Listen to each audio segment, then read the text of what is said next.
नमस्कार। गोमाता की जय।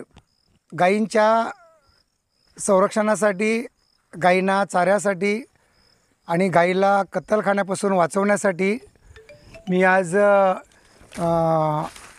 तुम्हाला सांगत होतो की 1.5 ते 2.5 वर्षापासून मी पाठपुरावा करत आहे की गायींना रोज 100 रुपये देण्यात यावेत। गाय असेल, बैल असेल, वासरू असेल, जे काय असतील तो गोवंशांना देण्यात यावं हे मी सांगत होतो, परंतु सरकार ऐकायला तयार नव्हतं। परंतु आज त्यांनी 100 रुपये गायीला दर दिवशी 100 रुपये देण्याचं मान्य केलेलं आहे। त्यामुळे आज मी आनंदित आहे, कारण इतका पाठपुरावा करून पंतप्रधानांना लेटर दिले, मुख्यमंत्र्यांना दिले, उपमुख्यमंत्र्यांना दिले आणि शेवटी मला RTI टाकूनसुद्धा मागणी करावी लागली।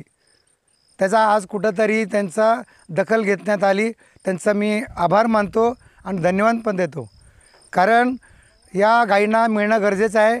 गाय कत्तलखान्याला जाण्यासाठी जे कत्तलखान्याला जे गायी जातात हे रोखण्यासाठी, आणि कत्तलखान्याला गेल्यानंतर काही लोकांनी जाताना रस्त्यामध्ये अडवतात, त्यांना अडवल्यानंतर त्या टेम्पोला पकडलं जातं। गोरक्षकांची, पोलिसांची, त्या तस्करीवाल्यांची तक्रार होतात, भांडणं होतात, पुन्हा त्यांच्यावर कारवाई होते। एवढं करून पुन्हा कोर्टात जातात, कोर्टात पुन्हा वकील लावावा लागतो, वकील लावून पुन्हा ते गायी सोडवल्या जातात।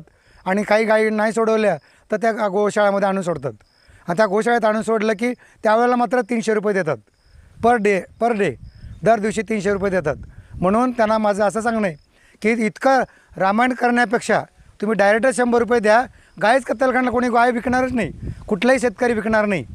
म्हणून माझं असं म्हणणं होतं की जे 100 रुपये दिलेत, हे मागणी होती, हे मान्य केलेले। शेतकरी आज आनंदित होणार आहे, कारण शेतकऱ्याला त्याचा जोडधंदा आहे, गाईचा जोडधंदा आहे, त्यामुळे शेतकरी खुश असणार आहे। आणि कॅन्सरसारखे आजारसुद्धा रिव्हर्स होण्याचं मदत होणार आहेत, आणि शेतामध्ये त्याने सोनं पिकवणार आहेत हे लोक शेतकरी। म्हणून यासाठी मी म्हणत होतो, कारण गाय पण टॅक्स भरते, कारण माझी मागणी होती गायसुद्धा टॅक्स भरते। दुधावर टॅक्स, दह्यावर टॅक्स, तुपावर टॅक्स, लोण्यावर टॅक्स, गोमूत्रावर टॅक्स, दह्यावर, सगळ्यावर टॅक्स होता, आणि चाऱ्यावर टॅक्स, गवतावर टॅक्स, खुराकावर टॅक्स। मग हे टॅक्स तुम्ही का घेताय त्यांच्याकडून?